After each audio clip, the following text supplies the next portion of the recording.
அப்புறம் நாங்கள் அமெரிக்கா வரும்போது எங்களை இங்கே இன்வைட் பண்ணார் டெக்ஸாஸுக்கு. அப்புறம் அங்கே இடத்துக்கு போய் பார்த்தோம்.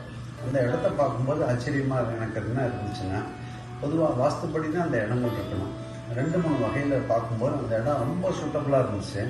இது பார்க்கும்போது இவங்க அந்த இடத்த போய் வாங்கலை, அம்பாள் ஆல்ரெடி டிசைடட் அந்த இடத்துல தான் நான் இருக்கணும்னு ஆசைப்பட்டேன். இதை சார்கிட்ட சொல்லி அவங்க அதுக்கப்புறம் அவங்க மூலிமா அந்த இடத்த வாங்கி அந்த கோயில் கட்டுறதுக்கு சமயபுரம் மாரியம்மனே டிசைடட் மாதிரி தெரியுது.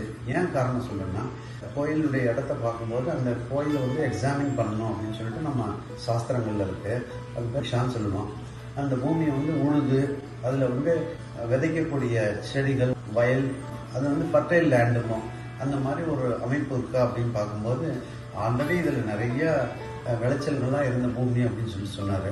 அதே மாதிரி இதில் விலங்குகள், பசுமாடு இதெல்லாம் மேய விடணும் அப்படின்னாங்க. அதெல்லாம் இந்த இடத்துலயே இருந்த வளர்ந்த பூமிங்க அப்படின்னாங்க. அப்புறம் பார்க்கும்போது தண்ணி ஜலம் இருக்கணும், ரொம்ப ட்ரையான லேண்டாக இருக்கக்கூடாது. 10 அடியிலே தண்ணி வருது சார் இந்த இடத்துல அப்படின்னு சொல்லி சொன்னாங்க. இடத்தினுடைய அமைப்பு பார்க்கும்போது அந்த திசைங்கிறது ரொம்ப முக்கியம் சார். அன்புங்கிறது அந்த ஓரியன்டேஷன், ப்ராப்பர் ஓரியன்டேஷன் இருக்கணும். அந்த மாதிரி பார்க்கும்போது சுத்த பிராச்சீனம், கார்டினல் டைரக்ஷன், அந்த விதிக்க பார்க்காம அந்த நேராக கிழக்கு மேற்கு வடக்கு அதை பார்க்குற மாதிரி அந்த பூமி அமைஞ்சிருந்தது பெரிய விஷயம்.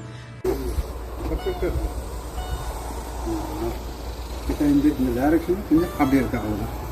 நம்ம நார்த் ஈஸ்ட் நாங்கள் ஒரு 5 டிகிரி வரைக்கும் ஹெல்ப் பண்ணுவோம். எவ்வளோ நான் ஹெல்ப் பண்ணுவோம்னா, இது ட்ரூ ஈஸ்ட், இது மாதிரி சுத்த பிராச்சின்னு பேர் எனக்கு இருக்குல்லங்க.